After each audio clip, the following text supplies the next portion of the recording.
studies at this university. And today we have 3 distinguished scholars for their presentation, and another 3 distinguished scholars who will serve as commentators. Let me introduce first Dr. Susanna Soojung Lim from University of Oregon, and she will present a paper titled Russia, Nation and Race in the Diary of Yoon Chi-ho, 1896 to 1898. And then next, let's go first. Yeah, sure, no problem, yeah.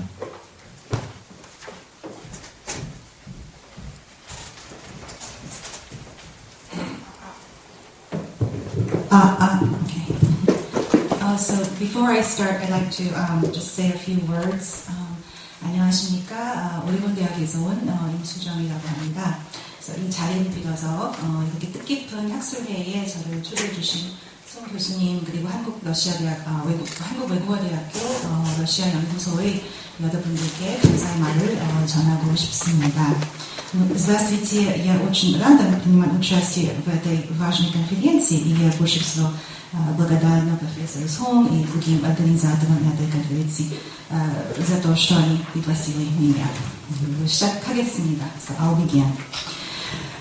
In 1902, the Korean intellectual Yoon Chi-ho wrote in his diary, "A Russian may kick, beat, and kill a Korean without running the least risk of being called to justice. A Cossack's favorite diversion is to aim and fire at the forehead of a Korean in a solitary place." Mr. Yi's account of the savage conduct of a Russian towards Koreans opened my eyes to one fact, that is, Japan, with all her faults, is a better friend than Russia. This striking anti-Russian, pro-Japanese statement by a reformist who had spent most of his life agonizing over the problem of Korean national sovereignty was prompted by stories of the Korean immigrant situation in the Russian Far East, as told to Yoon by a visitor from Vladivostok. My article attempts to use these words by Yoon Chi-ho as a starting point from which to examine Russia's role in the development of Korean intellectuals thinking on race and nation in the late 19th and early 20th centuries. Specifically, I show that Yoon's race-based and pro-Japanese Pan-Asianism was significantly shaped by his perception of Russia's impact on Korea during the period of the mid-1890s. I will attempt to make better sense of Yoon's startling outburst. To do so, we'll need to examine, firstly, the unfolding of Russo-Korean relations in the late 19th century. Secondly, on the level of individual history, I trace the transnational route traveled by Yoon and its impact on his ideas on race. Yoon's words on Koreans in the Russian Far East marked the culminating point of his thinking on race that had been developing from his experiences studying in Japan, China, and the U.S. during his youth. The key text in question here is Yoon's diary, extensive records which constitute not only an invaluable document of Korean history, but also shed fascinating light on his personal interactions with the race workings of the West and the details of Russian activity in Korea.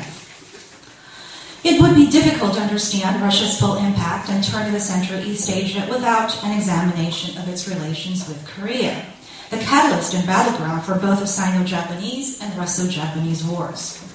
Russo-Korean relations began unofficially when Russia's acquisition of the Amur River region from China in the 1860s led it to share a border with the northeastern tip of what is now North Korea along the Tumen River, Tumangan. The new condition quickly gave rise to the problem of mass Korean migration into the Russian Far East. Officially, the two countries signed the Russia-Korea Treaty of 1884, which followed on the heels of similar treaties concluded by the other Western powers with Korea. As we will examine in Yoon's diary, the years 1896 to 98 witnessed a short-lived but remarkable peak of Russian influence in Korea's domestic affairs. These two dimensions of Russian interactions, Russo-Korean relations, the issue of Korean migration into Russia on the one hand, and Russian interactions with the Korean court on the other, did not directly influence each other. We will see, however, that they come together in Yoon's diary, in his final assessment of the Russian impact on Korea. To be sure, Imperial Russia's interest in Korea was at most at this time peripheral. Nevertheless, territorial proximity gave Russia an access to this oft-called Hermit Kingdom, not available to Euro-American powers, and significantly, also not available to Korea's island neighbor Japan, for whom, unlike Russia, Korea was the cornerstone of its imperial ambitions. This meant that Russian actions, however passive or lukewarm they may have been from a Russian perspective, had or were perceived to have a direct impact on Korea by Koreans and East Asians. Now I'll talk a little bit about Yoon Chi-ho.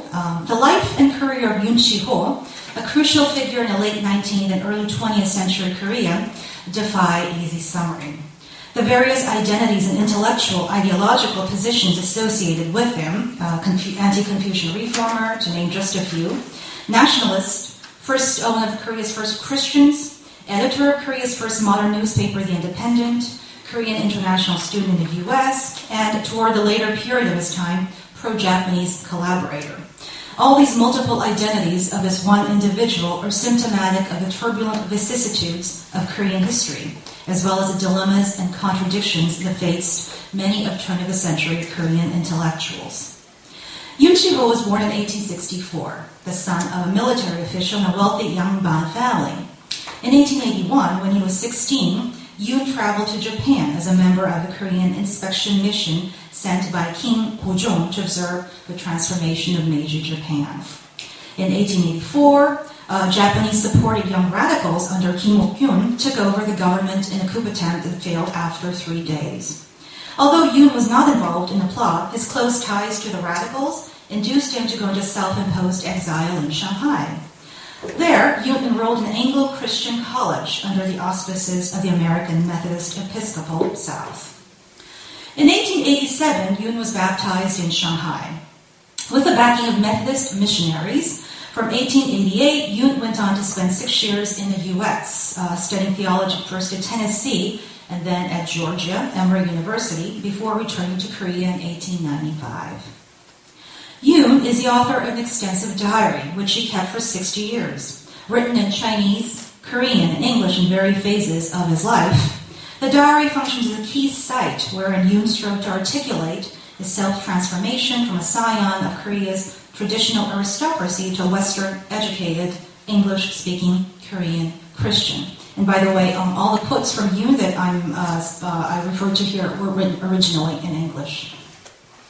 It also reveals how, as a representative of a pioneering generation of Korean yuhakseng, international students, at the turn of the century, Yoon's nationalist and Christian ideas overlapped and interacted with a racial and social Darwinist view of history as an endless struggle for survival between races and nations that were either strong or weak.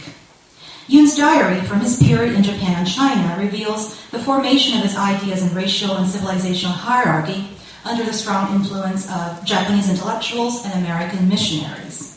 His entries are dotted with expressions of envious praise for the advanced, civilized, westernized, and clean Japanese on the one hand, and of contempt and vexation for the backward and dirty Chinese on the other. As for the Koreans, Yoon's unflattering descriptions of the Chinese are shot through with the implication that his own people were even worse. His assessment of the Koreans simultaneously contained a grim acknowledgement of their present inferiority and a determination to improve the Korean race by means of a racial, national, and/or Christian renewal. Yoon's hopes for racial and national uplift were, however, profoundly complicated by his period in the American South, where he was exposed to the stark realities of U.S. race relations in the late 19th century, from the frequent lynching of African Americans to the exclusion of Chinese and Asian immigrants. Yoon's return to Korea toward the end of the Sino-Japanese War in 1895 coincided with Russia's growing influence in his home country against a backdrop of increasing Japanese encroachment and the crumbling of the Korean monarchy. In the wake of Japan's victory over China, Queen Min adopted a pro-Russian policy aimed at counterbalancing Japan and developed a particularly close relationship with Karl Weber, the Russian envoy to Korea. Following the murder of Queen Min by the Japanese, King Gojong escaped to the Russian legation in Seoul. For about a year from 1896 to 1897, the Russian legation functioned as the de facto seat of the Korean government. And by the way, some of us in the taxi conversation were talking about where this building was located. It's actually a 10-minute walk from here in the direction of behind Taksu Palace. So you can actually check this out. At once a chief advisor to the Korean court and its most critical observer, Yoon was often in the thick of unfolding events. His diary of this period offers a fascinating and detailed glimpse into the exchanges between the Korean court and the Russian representatives Weber and his successor Alexei Speer. Outside the court, Yoon worked actively to promote Korean sovereignty by forming in 1896, together with another U.S.-educated reformist Seo Jae-pil, the Independence Club, the first civic organization in Korea committed to transforming the monarchy into a modern nation-state and fostering the growth of democracy. Yoon's perception of the Russians in the day following the king's escape to their mission appears initially to have been positive.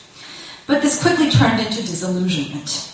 One main reason was Weber's support of the Korean interpreters of the Russian legation, who, as Yoon saw it, were using their newfound influence to win favors from the king and engage in general corruption.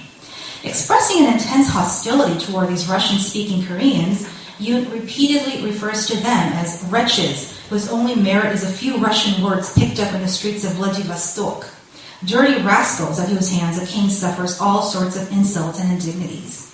This is from 1897. And although Yoon's relations with Weber appear on the surface to have been cordial, he became increasingly distrustful of the Russians' willingness to help his country achieve the necessary reforms. Frustrated at Weber for turning a deaf ear to his complaints about the interpreters, he wrote, "What a fool I was in trying to convince the Webers of the villainy of Kim Hong-ryuk." He is one of the Russian interpreters. "I should have remembered that they would and will sacrifice every interest of Korea to the good of Russia." In 1896, while Ko-jong was still in a Russian legation, Yoon traveled to Moscow and St. Petersburg as a member of the Korean delegation to the coronation of Nicholas II. In their meetings with the Tsar and leading officials like Finance Minister Sergei Vita, the Koreans delivered Ko-jong's request for Russian assistance, which included continued Russian protection of the monarch and the dispatching of Russian military instructors to train the Korean army. In 1898, however, Russia's favorable position in Korea plummeted as suddenly as it had risen with the appearance of an anti-Russian movement led by the Independence Club. Only a year before, the club had welcomed the Russians. Its main organ, The Independent, featured editorials depicting Russia as part of the advanced West, a Western teacher whose know-how would benefit Korea's progress towards civilization and enlightenment. However, Yoon's diary shows that the Russians were on the whole unsupportive and dismissive of the Independence Club, particularly with regard to its leaders' attempts to introduce Anglo-American notions of liberal democracy to Korea. Weber's successor since 1897, Alexei Speer, did not hide from Yoon a strong dislike of what he called the American Party and its American paper. The emerging hostility between the Russians and the Independence Club was not helped, moreover, by rumors, noted by Yoon, that the Russian military instructors were, quote, beating and kicking the Korean soldiers under their instruction. In March 1898, a crowd of 10,000, led by the Independence Club, gathered in the center of Seoul to protest Russia's involvement in Korean affairs. The demonstration did succeed in curbing Russian influence, but the Independence Club was eventually disbanded by Ko-jong. Yoon blamed pro-Japanese and pro-Russian advisors in the court for crushing what he considered to have been the last hope of Korea. Of Weber's actions in Korea, he wrote, "Weber's obstinate and blind confidence in Kim Hong-ryuk in the face of all evidence has damaged Korea beyond calculation. Had Weber been as firm and wise in advising the king as the British Finance Commissioner Brown, Korea might have, by this time, gained ground in a direction toward reformation." As for Speer, Yoon states that he himself had never been against Russian instructors, but that the way in which Speer bullied the king through Kim Hong-ryuk and the dishonorable means by which he forced the instructors on Korea turned against him. Unquote. In short, Russia, in the eyes of Yoon, had spoiled a golden opportunity for Korea to achieve reforms. Our discussion so far allows us to better grasp the motives underlying Yoon's anti-Russian words by which we began this paper. One final dimension to consider is a late 19th century phenomenon of Russian migration into Russia. This is because Yoon's anger here, interestingly, is related not to any of his actual experiences with the Russians detailed above, but is instead provoked by hearsay account of Korean immigration to Russia, an issue about which Yoon had thus far said little. Korean migration into the Russian Far East began in the early 1860s when peasants in the adjacent Hamgyong province crossed the border in their attempts to flee the burdens of taxation, famine, and the abuses of the local authorities. By the end of the century, Koreans formed one of the largest non-Russian groups in a maritime province. Korean immigration to Russia even drew the attention of Western observers, such as the English traveler and writer Isabella Bird Bishop, who, in an 1898 book, praised the Russian authorities for their success in improving the lives of the Koreans and therefore the Korean race. Yoon's diary, therefore, provides a picture of Korean immigration in Russia that stands in stark contrast to that described by the English traveler. This passage has often been partially quoted in studies that introduce Yoon as a leading Pan-Asianist. Such passing references, however, I feel fail to do full justice to the significant context that shaped his final position regarding a global racial struggle, namely the story of Korean migration in Russia in its interaction with Yoon's experiences in the U.S. From his interlocutor, Yoon hears that the brutality of the Russian in his treatment of Koreans was sickening, and that the thousands of Koreans in a Russian port don't care a fig about what their native land may become. Yoon continues in his diary. If there were as many Russians in Korea as Japanese, they would soon make themselves intolerable by their brutality and beastliness. The meanest Japanese would be a gentleman and a scholar compared to a vodka-drunk Orthodox Russian. Between a Japanese and a Korean, there is community of sentiment and of interest based on the identity of race, religion, written characters. White Australia, white Philippines, white America. What an amount of arrogance, of unfairness, of downright injustice in these words. The white race forces itself in a land of other races, then turns around and says, "This shall be white country, all other races keep hands off." Injecting a transnational perspective into the condition of Koreans in Russia, Yoon perceives Russian discrimination as part and parcel of a trans-Pacific, transnational network of white racial domination stretching from California to Vladivostok, from Australia to the Philippines. His construction of a yellow identity and solidarity, directly responding to the global system of white domination and at the same time placing Russia squarely at its center, appeal to the common experience of racism of diverse groups of Koreans and Asians from America to Russia. The Russo-Japanese War in the immediate years preceding it were turning points in Yoon's Pan-Asianism, knowing only too well that Japan's every victory was a nail in a coffin of Korean independence, quote unquote. Yoon, all the same, could not hide his excitement over this historical military victory achieved by a yellow race over a white race. As for the Russians, he spoke of them in terms of how his countrymen were made to bear the direct brunt of their defeat. Russians in the north and west commit outrages wherever they go. Their cursed tracks are marked with burnt villages, murdered women and children. Beaten by the Japanese, the savages wreak their impotent wrath on helpless Koreans. Yoon was not alone in his observations of Russian savagery. Even after Russia's defeat, the idea of Russia as a white peril continued to hold in the minds of several Korean intellectuals and activists. One example is offered by An Jung-gun, who shot and killed Ito Hirobumi, Meiji Japan's most important figure and the first resident general of Korea, in Harbin in 1909.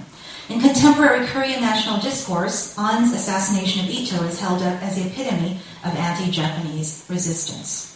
It would come as a great surprise to many Koreans, therefore, to hear that An was not anti-Japanese, but rather a Pan-Asian enthusiast who regarded Russia, not Japan, as the greatest threat to peace in East Asia. In these Korean notions of a white peril, Russia is the object of simultaneous inclusion and exclusion vis-a-vis the West. They show that at the same time as it was viewed to be a part of the white West, Russia could also be made to stand for the worst excesses of Western aggression, a second-class imperialism in its most uncivilized and uncontrolled manifestations, whose actions, interestingly, the Koreans felt more at liberty to criticize. Yoon's epithets, savage, brutality, beastliness, vodka-drunk, orthodox, not only posit Russia against an East Asian Confucian civilization of gentlemen and scholars, they also place it against, outside the civilizational bounds of the Anglo-Saxon Christian West. For Korean intellectuals, then, Russia appears to be a different kind of white power, one less tied to the civilization, democratic institutions, and benevolent missionaries that they had come to associate with the Anglo-American West, as it was a white peril of brute aggression and military threat. To be sure, neither Yoon's anti-Russian stance nor his pro-Japanese turn are as straightforward or unproblematic as they may at first glance appear to be. So I'm getting to my conclusion. His censure of Russia is also combined with an overall cynicism regarding the social Darwinist principles he believed to be at work on a universal level. In the same entry where he spoke of Russian atrocities, Yoon also noted that the Japanese are treating Koreans pretty much as whites treated Indians in America and still treat blacks at present. Still, in such a white-dominated social Darwinist jungle, he could not help but admire the efficient way by which the Japanese, as fellow Asians, dealt with what he called Occidental bullyism. In an entry addressed to his recently deceased wife, he confessed that the state of Korea had made him shun the company of the overbearing foreigner with a morbid sensitiveness. I conclude my paper with actually not much of a conclusion, but with these open-ended following words offered by Yoon, words which speak to the bewildering complexities and contradictions of national and racial identities facing Korean subjects at the dawn of Korean modernity. By the way, darling, do you think any of the foreigners whom I know here would condescend even so much as to give me a nod if I were to meet them and say Shanghai or Yokohama? They are so haughty when not patronizing, and so patronizing when not haughty. Yet there is not a Japanese whom I know in Seoul who would not be polite and kind to me if I met him anywhere. Blood is thicker than water? Thank you.